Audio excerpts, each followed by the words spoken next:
Well, the international break is still on, but Tottenham Hotspur have sacked their manager, Igor Tudor, who was only in charge for 44 days. And right now, they are desperate.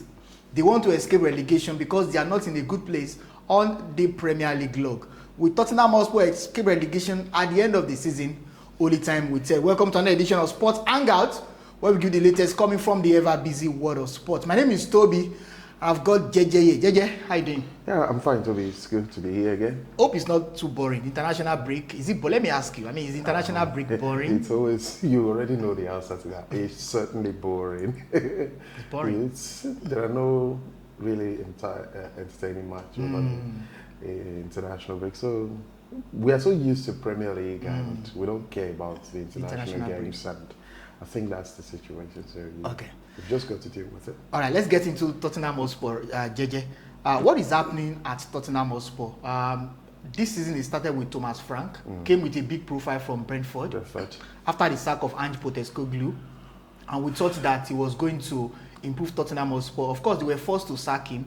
They brought in Igor Tudor, former Juventus manager, in interim basis, and we thought that, well, maybe we'll be there to the end of the season. But if you look at the Premier League table right now, Tottenham Hotspur, they are not in a good place. They are just one place above relegation waters, probably one or two places above relegation waters. They are desperate. They want to escape relegation, and now they've sacked Igor Tudor. Let me start by asking, what is happening with Tottenham Hotspur? Yeah, they won the Europa League last season. Now they might be relegated. I think that a lot of things have gone wrong at Tottenham, and yes, so They started this season really poorly, and it's like they've got a really weak squad. Yeah. I think the major problem is the squad, the players they've got at Spurs, and they've got some major decisions really wrong. Injuries also playing a part. Likes of James Maddison been out for a long time. So that's why I said it's like a weakened squad.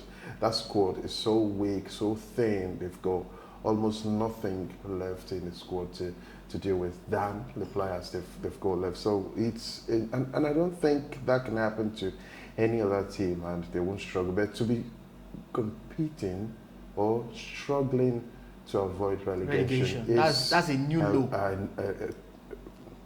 for Tottenham. A new low for them. Now, JJ, let's go into specifics right now. Thomas Frank has gone. Igor Tudor has gone right now. So what can we diagnose their problems, Tottenham Hotspur? I mean, this team they won the Europa League last season, and they got to the Champions League final some years ago under Mauricio Pochettino. They've had great managers in time past, Mauricio Pochettino, Jose Mourinho, Antonio Conte. These are big managers in their own right. Thomas Frank also came from Brentford. Igor Tudor. I mean, Igor Tudor is really very funny. I mean, his case is really very, very dramatic. I don't even know what to say about him.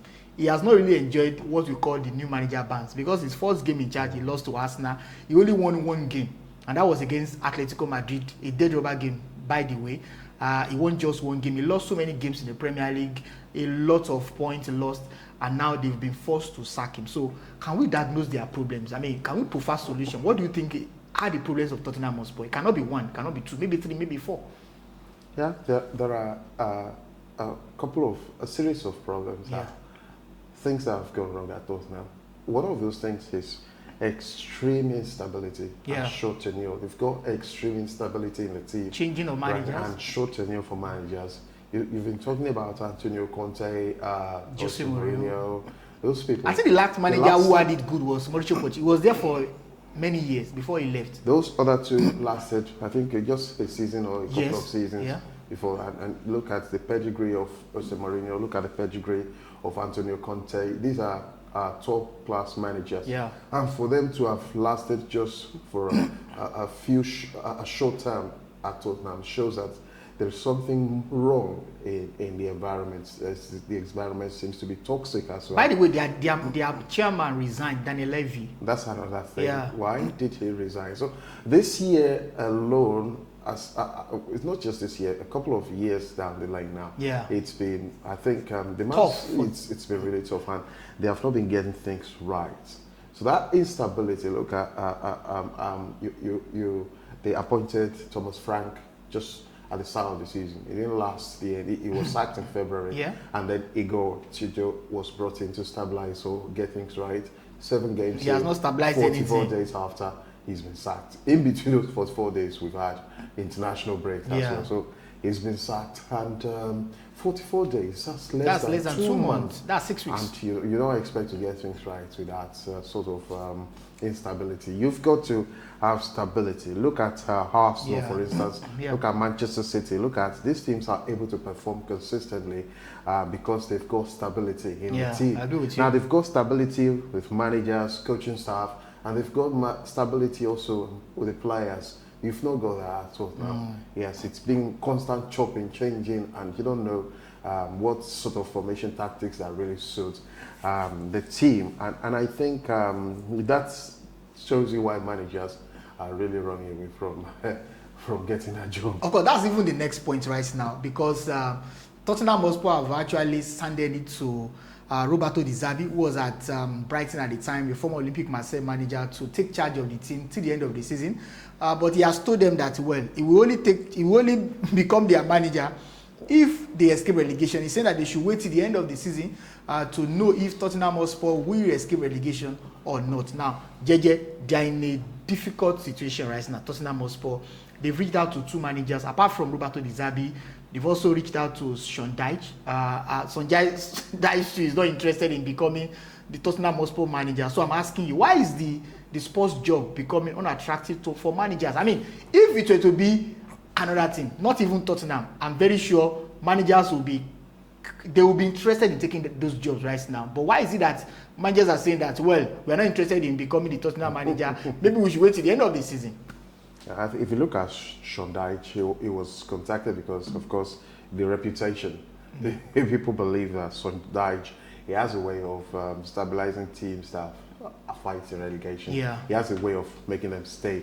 And but it's wanting 18-month deal contract with them. He wants to sign an 18-month contract with them, but Tottenham are not willing to give him that. And so it's maybe we take them to relegation and take them back to the Premier League. So if I manage to beat the drop, then I'm getting 18 months and all that. I think Tottenham are hesitant in giving him that sort of contract. And then you've got a lot of people options for this job. They're considering a lot of options for this job, and one of them is Roberto Di Zerbi, as you said. And I think the factor with him is he's considering that Tottenham are most likely to get relegated this season. And if Tottenham get relegated, that's a huge risk financially. Yes. The implications will be massive. And this is It will spoil his CV too, because it will mean that he will take them to... This is already a weakened squad. Yes. They need to invest over the summer to get players in and offload the deadwoods. Yeah. Now, if Tottenham do drop into the relegation, most of their star players, I'm not sure they will stay with them. Yeah. They will be sold. And if they're sold, at cut price, they will need to bring in players back. And, that sort of thing is it's a manager's nightmare, especially if you know that your team cannot afford to give you the money you want for the players you even want. And the thing is, financially, it's a huge risk for Tottenham too, because they are still servicing that debt on their stadium. So a lot of things have gone wrong. And then you are looking at, we mentioned earlier, like instability. Yeah. No manager will look at a team that's been constantly chopping and want to come in. This is not Man United, for God's sake. It's only Man United that, regardless. Yes, because they're a big club. Some teams like that, regardless like Chelsea, of how they will still come. I mean, they sack Maresca, they got the Ambrosino. People will still want to come. So, but Tottenham, it's the severe injury crisis.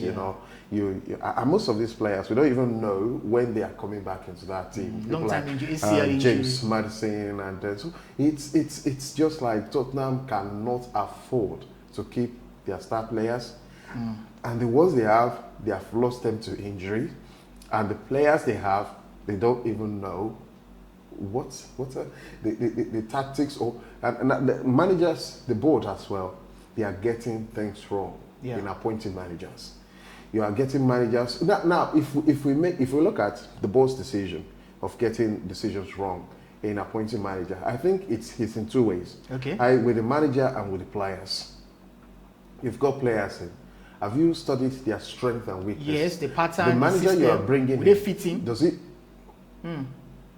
And so if you are buying new players for the manager, is it the players he wants that you're getting for him, or you are getting players that you board have been deciding on over the years? So it's the one that the scouts have been recommending to the board. So it's a bit of two-way for Tottenham Hotspur. But I think yes, no manager will want to run. That's like hell right now. The big risk. Nobody wants to run into it. It's troubled water. Yeah. You don't want to jump into it. You want to see things clearly, to know what's inside the water before you jump in it. And I think that's why. And for managers with pedigree, right now it's not the time to. So they can get someone on the interim, just one of their ex-players, or maybe someone that has maybe affinity with Tottenham before. Make him like I think a they were already. One of the names being mentioned is also Regnap, and that man. Mason. He was a player for them before, and currently I think they are also discussing Ben Davies to take charge until the end of the season. So they've got quite a couple of options. But I think even in the long term, will many managers, managers like deserve to be interested in managing Tottenham? Because right now, maybe it will be on his own terms, right? Yes, people talk about the Manchester United, the atmosphere around that team before Ruben Amorim came. People talked about it being toxic. Yeah. And I think right now that's what we're seeing with Tottenham. It's so toxic. And one thing again is, you look at these Tottenham players, you look at their on the pitch of play, sometimes their decision making is so poor themselves. So it's not something that the manager needs to coach. So the players have to be responsible. Yes, they're responsible, and that's why you've got this toxic. And when the atmosphere is so toxic, there's no way you can. You will struggle to perform, especially if you're bang average already before. And that you can understand how many Tottenham games this season that have ended with boos from their home fans, and it can be really demoralizing. And I think so many lots are wrong in that team right now. All right, let's move forward. Let's talk about Tottenham Hotspur. Can they avoid relegation? Because if you check the Premier League log now, they have 7 games remaining, so 7 games to salvage their season. But in their last 10, 15 Premier League games, I don't know how many games that they've won. They haven't even won this year. They've not won in 2026 in the Premier League. That is relegation form. I mean, I can't remember the last time a team, by now, at the end of March now, you have not won a single game since the dawn of 2026, and you want to escape relegation. Huge. I can't remember even last Wolves time. Have been picking points. Yes, now. Even Wolverhampton Wanderers have been picking points. Now, we have Wolves who are last. Burnley, they are 19th. Both clubs are likely to be relegated. And then you have West Ham United, 18th, and then points in between them. Nottingham Forest. Nottingham are already above Tottenham. So Tottenham, they are now they are the last survivor. They are 17th. Yes. So if they drop, they are just a point above West Ham United. And we have 7 matches to go. Now West Ham, they are in form right now. They've been getting some very good results. Now if you agree that both Wolverhampton Wanderers and Burnley, they are condemned to be relegated, but West Ham, they have a good chance of escaping relegation, just like Nottingham Forest. Now for Tottenham Hotspur, JJ, will they escape relegation? This form is relegation form. Now, if you look at their next couple of matches, then you will understand that it's really difficult for any new manager coming in. They've got Sunderland. They are going away to Sunderland. Like those guys have really lost like 2 games at home this season. Just 2 at home this season. That's tough. The team that's coming back off the win against Newcastle United. Yes. Going to St. James's Park and winning at St. James's Park in the manner with which they won. That's huge momentum. And I think they've got most of their injured players back now to Sunderland. So it's Granny Xhaka is really the back end. And then next they travel, they are home to Brighton. These are tough games. After that, on paper, I mean, they should be able to beat Brighton, but again, this sports team, you cannot. Even when they were on song, when they were really Brighton have always been difficult for them. And then they go to Wolves again. Wow. Those Wolves. But I don't know why. I hope by that time it will not be the battle of 2 relegation teams. Those Wolves, they still believe they can escape relegation. They are still fighting. And that belief is something you cannot buy. And that's why they are picking points. They have been winning this since the turn of this season. Liverpool, got a point against Arsenal, and then against Man United. The next match, away to Aston Villa again. Aston Villa wants to finish in the top 4. As if that's not enough, they're playing at home to Leeds. and Leeds against big teams this season. I mean, it's been really tough. Wow. They've been really Leeds, they have fantastic. nothing to lose, really. It's not as if they finish in the top So three. now, put the nail on the coffin. They are going away to Chelsea. Chelsea that also wants to finish in the top four. There's a way that Chelsea, regardless of how they'll beat Tottenham. They've always found a way to beat Tottenham. Yes, and anywhere. Even when Chelsea was so poor and Tottenham were really good, yeah. they've always still managed to beat Chelsea, to beat Tottenham. Yeah. So it's so it's difficult. So again, they are playing to Everton. They are playing at home to Everton. So if you look at their 1, 2, 3, 4, 5, 6, 7 games. If you look at thankfully that's the last game of the season, Everton. So if you look at their next 7 games, it's sort of away to Sunderland, at home to Brighton, away to Wolves, away to Aston Villa, at home to Leeds, away to Chelsea, and at home to Everton. So they should forget about it. Unless it does happen that West Ham United themselves, they pay off eventually. But it's sure that one of West Ham, Tottenham, and Nottingham Forest will go down. One of them must go down. One of them. All right. And it will be a huge. I'm just imagining Spurs in the Championship. Exactly. With Richarlison, all those Dominic Solanke that is going to the World Cup. And that's why I said those players, I don't think they want to follow Spurs. Wow. It will be a massive raid. Teams will raid Tottenham. Cut price. People just be like they say, not player. Honestly, they will have no option but to sell. Yeah. Because they are servicing a huge debt. Just imagine that stadium debt. Just imagine a team placing a bid of £10 million on Richarlison. That's ridiculous. For a player that they go for £60 million, you want to buy him for £10-15 million, and they'll be forced to sell. Because if other clubs are coming, you need to sell. Yes, sir. All right. They're in a very difficult situation. Very, very. Because especially that financial aspect, it can keep them down for long.